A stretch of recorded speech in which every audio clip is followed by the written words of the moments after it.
So magkano nga ba ang kailangan nating budget kung gusto mo mag-alaga ng betta fish? Ito nga pala guys kung ikaw ay nag-uumpisa mag-alaga pa lang ng betta fish o may balak kang mag-alaga ng betta fish, para sa iyo itong video na to pare. Dahil ako siguro mga 3 taon na ako nag-aalaga ng betta fish, siguro may mga konting kaalaman na ako tungkol dyan. So ngayon ipapakita ko sa inyo yung mga betta fish natin at bibigyan ko na rin kayo ng mga tips na alam ko. No? Hindi naman ako expert pagdating sa mga ganitong isda. So ngayon papakita ko sa inyo yung mga betta fish natin. Dalawa lang naman yon at tamang-tama ngayon magdadagdag ako ng betta fish saka ng isang betta tank. Ang unang pag-aalaga ako ng betta fish pare, siguro mga nag-uumpisa ako mag-TikTok dahil dito ko na-discover etong isda na to napaka-astig pala no. Kahit walang oxygen pre, kahit maliit lang yung tank niya, kaya niyang mabuhay mag-isa pare. At ang kinagandaan dito sa mga betta fish na to pre, napakagaganda nila. Iba-iba kulay, may kulay red, may black, may blue, may violet, at marami pang iba, color white. Napakaganda ng color white ng betta fish. At hindi mo kailangan ng malaking budget para dito pre. Ang kailangan mo lang siguro dito na budget is 300 pesos. Kompleto na yon, may tank ka na, may betta fish ka na, at may kasama ng pagkain yon. Makakabili ka na rin ng pagkain dun.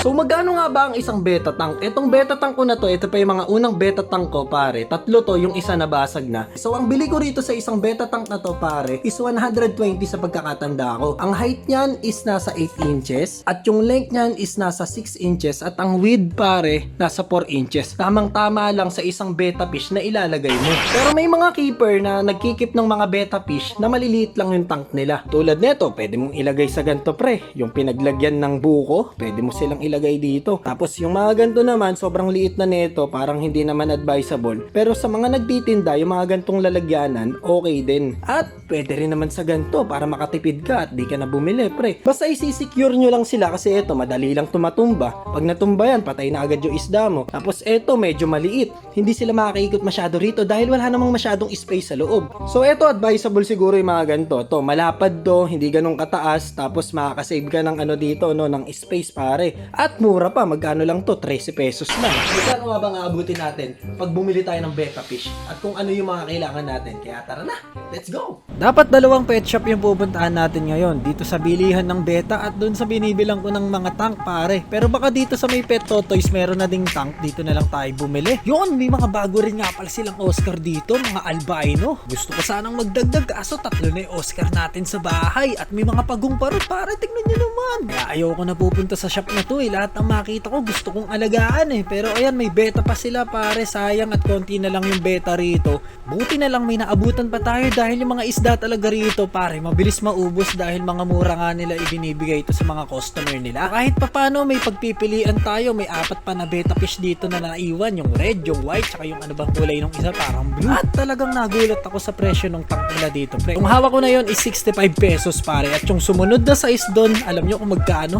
85 pesos lang, talagang murang-mura. At bukod sa isda tsaka sa fish tank natin, bumili na nga rin pala ako ng pagkain nila. Ayan, ang tawag dito, Tubiflex pare. Ito yung mga live food na pwede nating ipakain sa mga isda natin. Maganda rin kasing mag-alaga ng mga live food sa mga alaga nating isda kasi iba yung nutrients na nakukuha nila sa mga live food. Kung magpapakain ka nga pala ng live food sa mga alaga nyong isda, sa akin ang ginagawa ko is isang beses ko lang silang pinapakain sa isang araw. Kung pellet naman ang ipapakain nyo, sa akin ang ginagawa ko 2 beses naman sa isang araw, sa umaga tsaka sa gabi.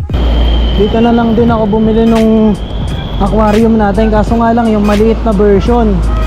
Pero mura lang pala yun.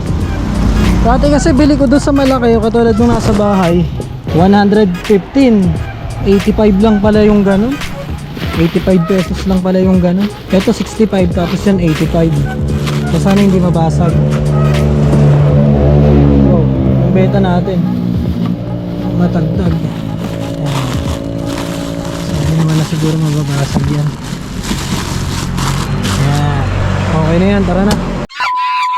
So eto guys, no, inabot tayo dito ng 250 pesos lang sa nabili natin kanina. So meron tayong fish tank, yan, ito yung 65 pesos fish tank. Nagulat nga ako katulad nung fish tank natin dito na mas malaki dito ng konti. 110 yung bili ko doon, tapos sa kanila 85 pesos lang. Tapos yung ganito kalaki naman, 65 pesos lang pare.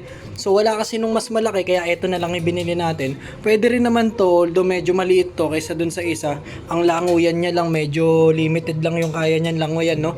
At eto, bumili rin ako pagkain ng isda. Uy, malalaki pala yung butil na itong nakuha ko. Hindi uubra to. Pero ito kasi, wag na natin tong isama sa 250. 110 to, minus nyo na lang sa 250. Bali, 140 lang to lahat pre, no? Kasama na yung pagkain na live food. Yan, pwede naman kayo magpakain ng pellet kung gusto nyo, pero okay din naman yung live food. Pwede nyo siyang salit-salit lang. Etong live food kasi na to, hindi naman niya mauubos yan. Sobrang dami na ito. So, para din to dito sa mga ano natin dito, no? Yung mga oranda natin. Tsaka iba pang alagang isda. Pero etong live food, pre, the best to pang pakain sa mga isda natin, no? Kaso nga lang ang problema sa live food, pre, bumabaho pagkatagalan na, no? Kaya eto, ang ginagawa ko rito, nilalagay ko siya sa freezer. Pero mas gusto talaga ng isda kainin yung mga buhay pa, no? Kaysa dun sa patay. Katulad nito, buhay pa yung mga yan, no? At eto na yung beta natin dito, beta red. Sayang at konti na lang yung beta nila doon, parang tatatlong peraso na lang, nakaabot pa tayo. Maganda pa yung condition ng beta na to. At mura lang to pre, 35 pesos. So mga pre, no, ang tubig na kailangan natin gamitin para sa mga beta fish natin is yung stock water, no. Huwag kayong gagamit ng tap water talaga. Pero kung no choice kayo, kung gagamit kayo ng tap water na galing sa gripo, lagyan nyo siya ng asin, tsaka lagyan nyo rin siya nung nabibili natin sa pet shop na anti-chlorine. Pero hanggat maaari, huwag kayong gagamit ng tap water, lalong-lalo na sa mga beta. Although yung mga beta pre, napakalakas talaga ng resistensya niyan, pero baka kasi matsambahan yung beta nyo, mamatay agad, sayang naman bili nyo, no. So ako, ang ginagamit ko ngayon, kasi ginamit ko yung tap water ko kahapon, so gamit tayo ng mineral water.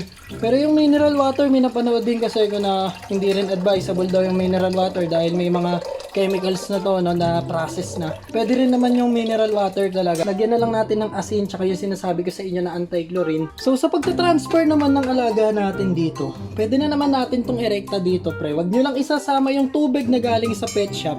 Baka kasi may mga ibang kasama to na bacteria or ano, hindi mag-match yung tubig dito sa tubig niya dito. Wag na natin isama yung tubig na galing sa pet shop para safe. So, ayan. So, isa pang ma-advise ko sa inyo, kung may dahon kayo ng talisay, pre, dahon ng talisay, pwede kayo maglagay dito sa ibabaw nun, tapos hayaan nyo lang siyang kumulay sa pinakatubig kasi may mga nutrients yung dahon na yun. So, yun talaga yung nilalagay sa mga betta fish. Pero kung okay naman na kayo sa tubig at okay naman yung betta fish at healthy naman siya, kahit hindi nyo nalagyan ng dahon ng talisay, pero pwede nyo siyang pang maintenance talaga yung dahon ng talisay, no? Ming, ang ingay mo!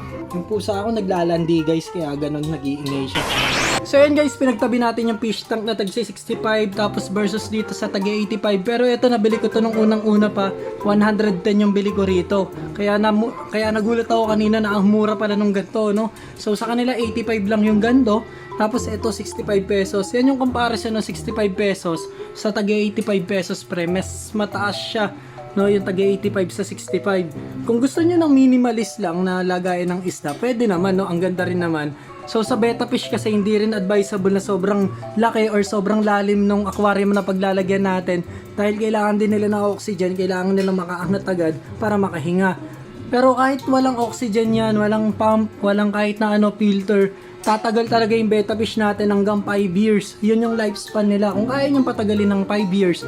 Pero sa akin sa experience ko, 1 year mahigit yung dati kong betta fish. Tapos etong dalawang betta fish ko na to, parang magto 2 months na sa akin yan. So ito sana tumagal din, no. May mga betta fish kasi na pag inalagaan mo mga 1 to 3 days, pag hindi sila nakapag-adapt sa tubig, nadeded sila, no, katulad ng mga naalagaan ko dati na betta fish. Yung betta fish na binibili ko dati sa Divisoria, parang hindi sila makapag-adjust dito sa tubig probinsya, tapos iba yung tubig sa Maynila. So sa halagang 140 pesos, meron na tayong fish tank, tapos may kasama ng betta fish at may pagkain na din. 140 pesos, sulit na yon. Pero pare, dito lang ata yun sa may pet shop sa amin. Sa ibang pet shop, alam ko, mas mahal lang konting-konti pre.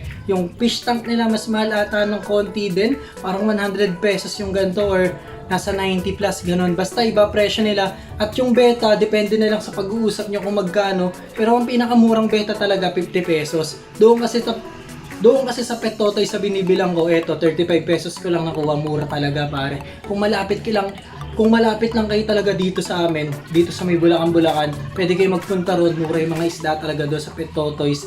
Yun!